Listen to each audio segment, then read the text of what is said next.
Un jeune homme de 27 ans, vivait dans un quartier modeste d'une grande ville.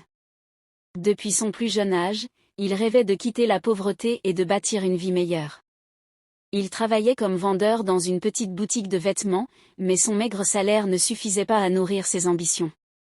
Chaque soir, il rentrait dans une chambre étroite, les yeux fixés sur les lumières des quartiers riches de la ville, en se promettant qu'un jour, il aurait une vie meilleure. Un jour, alors qu'il se promenait dans les ruelles du quartier, Malik croisa Karim, un homme élégant, entouré de compagnons bruyants et bien habillés. Karim semblait être l'incarnation du succès, il portait une montre scintillante, conduisait une voiture de luxe, et distribuait des billets avec désinvolture à ceux qui l'entouraient. Karim s'approcha de Malik. « Et, toi, Malik, c'est ça ? J'ai entendu parler de toi. Tu es un homme intelligent, mais pourquoi tu te casses le dos pour des miettes ? Viens me voir, je peux t'aider à sortir de cette galère. » Malik, intrigué par cette proposition, accepta de le revoir le lendemain. Karim invita Malik à une soirée luxueuse dans une villa. La musique, les rires, les bouteilles chères. Tout respirait l'opulence.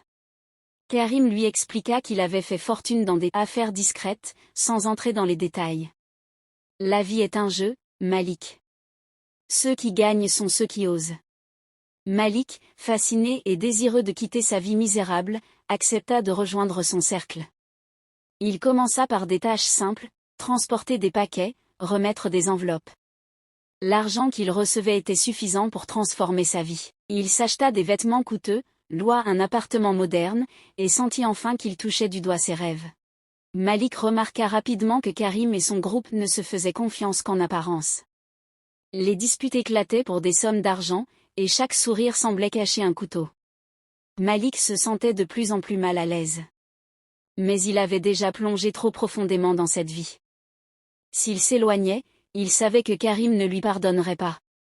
Un soir, alors qu'il était seul chez lui, Malik trouva un paquet qu'on lui avait demandé de garder. Par curiosité, il l'ouvrit et découvrit qu'il contenait de la drogue. Son cœur se serra. Il réalisa alors qu'il n'était pas un simple intermédiaire, mais qu'il jouait un rôle actif dans un réseau criminel. Il voulut confronter Karim, mais l'homme le rassura avec son ton mielleux. « Tu réfléchis trop, Malik.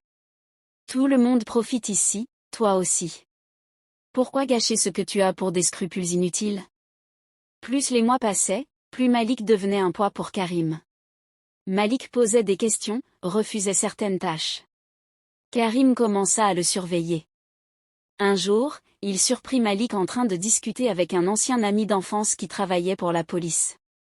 Bien que Malik n'ait rien révélé, Karim n'avait plus confiance. Une réunion fut organisée dans un restaurant chic pour discuter des prochaines affaires. Karim s'assura que Malik soit présent. Pendant le repas, tout semblait normal. Les rires fusaient, les verres se remplissaient. On servit à Malik un jus de fruits. Quelques minutes après avoir bu, Malik sentit une étrange chaleur dans son corps. Il commença à suffoquer. Ses mains tremblaient, et son cœur battait à un rythme effréné. « Karim, qu'est-ce qui se passe ?» Karim se pencha vers lui avec un sourire glacial. « Tu as trop posé de questions, Malik. » Malik fut retrouvé mort le lendemain matin, abandonné dans une ruelle. Ses amis l'avaient laissé là, comme si sa vie n'avait aucune valeur. Le quartier entier fut choqué par sa mort. Mais les murmures se transformèrent en avertissements. Son histoire devint une leçon pour les jeunes du quartier, la quête de richesse facile est une illusion qui peut coûter cher. Malik, par son ambition aveugle et ses mauvaises fréquentations, avait sacrifié sa vie pour un rêve qui n'était qu'un piège. Le meilleur reste à venir. Abonne-toi pour ne rien louper.